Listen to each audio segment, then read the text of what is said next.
Bakit nga ba mas attractive ang tahimik pero confident? Alam mo kung bakit?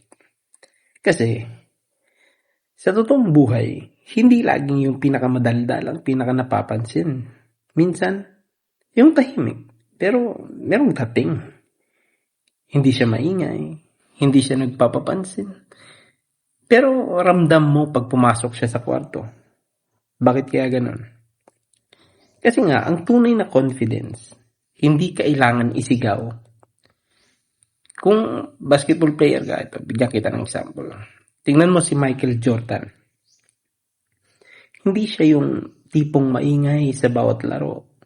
Pero pag hawak niya ang bola, alam mong may mangyayari. Ganon din si Tim Duncan ng Spurs, di ba? Tahimik, low-key, pero respetado ng buong liga. Sa totoong buhay kasi, ganoon din. Ang tahimik pero confident na tao, hindi nagmamadaling magpa-impress, marunong makinig, hindi insecure sa spotlight, at higit sa lahat, secure siya sa sarili niya. Diba? At alam mo kung ano ang pinaka-attractive doon? Yung mystery. Hindi mo kasi agad siya mababasa eh. Hindi niya kasi binubuhos lahat sa umpisa. May lalim, may substance, at may control.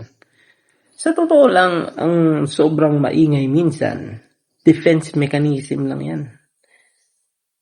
Pero ang tahimik na may presence, ibig sabihin, okay siya kahit walang validation. Ganito kasi ang real talk advice. Ito, bigay ko sa inyo. Kung gusto mong maging mas attractive, huwag mong pilitin maging maingay. Instead, gawin mo to. Ayusin mo pananalita mo.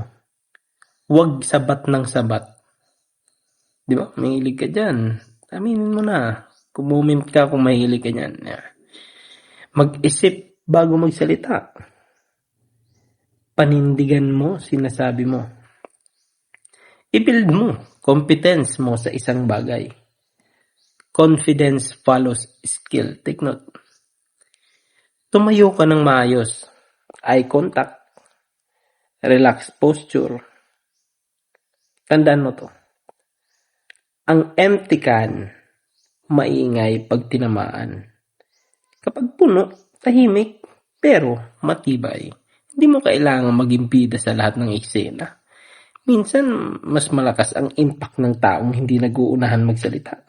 Pero kapag nagsalita, lahat nakikinig. At yun ang level ng presence na hindi pinipeke.